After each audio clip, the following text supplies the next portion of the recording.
මේ වනතෙක් කොටස් වෙළඳපොළ ක්‍රියාකාරීත්වය කුමනායද සිදුවන්නේ යන්න ඔබේ අවධානය යොමු කරන්නයි මේ සූදානම. මේ වන විට කොටස් වෙළඳපොළෙහි ධනාත්මක වර්ධනයක් වාර්තා වේ.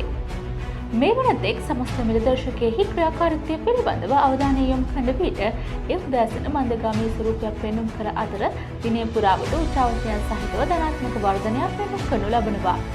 මේ වන විට මේසියට 0.37ක ධනාත්මක වාදනයක් පෙන්නුම් කරනු ලබන අතර ඒ ඒකක ලෙස ඒකක 86.18ක ඉහළ යාමකි.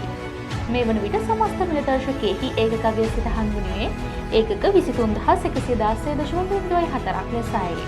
එමෙන්ම තෝරාගත් සමාගම් නියෝජනය කරන S&P/S 20 මිලදර්ශකයෙහි ක්‍රියාකාරීත්වය පිළිබඳව අවධානය යොමු කරන විට ඒ උදෑසන පටන් උච්චාවචනයන් සහිතව ධනාත්මක වර්ධනයක් පෙන්නුම් කරනු ලබනවා.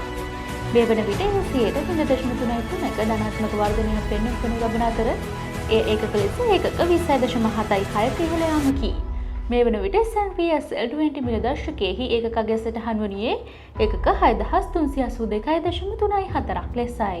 එමෙන්ම මේ වනතෙක් සමස්ත වෙළඳපොළ පිරිවැටුප රුපියල් බිලියන 1.8ක් ලෙස වාර්තා වනවා. මේ වනතෙක් ප්‍රතිශතාත්මකව ඉහළ මිල වර්ධනයක් වාර්තා කරනු ලබන කොටස් පිළිවෙලින් යෝකාකේට් හෝල්ඩින්ග්ස්, සරණි ප්ලෑන්, ලංකා අශෝක ලේලන්ඩ්, සතුස මෝටර්ස් සහ කර්නල් හවුස් ග්ලෝබල් සොලියුෂන්ස් ලෙස වාර්තා වනවා. එමෙන්ම මේ වනතෙක් ප්‍රතිශතාත්මකව වැඩිම මිල පහළ යාමක් පෙන්නුම් කරනු ලබන කොටස් පිළිවෙලින් SMB finance, Onally holdings, Hunters and company, Tal Lanka hotels සහ සීගිරිය විලේජ් හොටෙල්ස් ලෙස වාර්තා වනවා.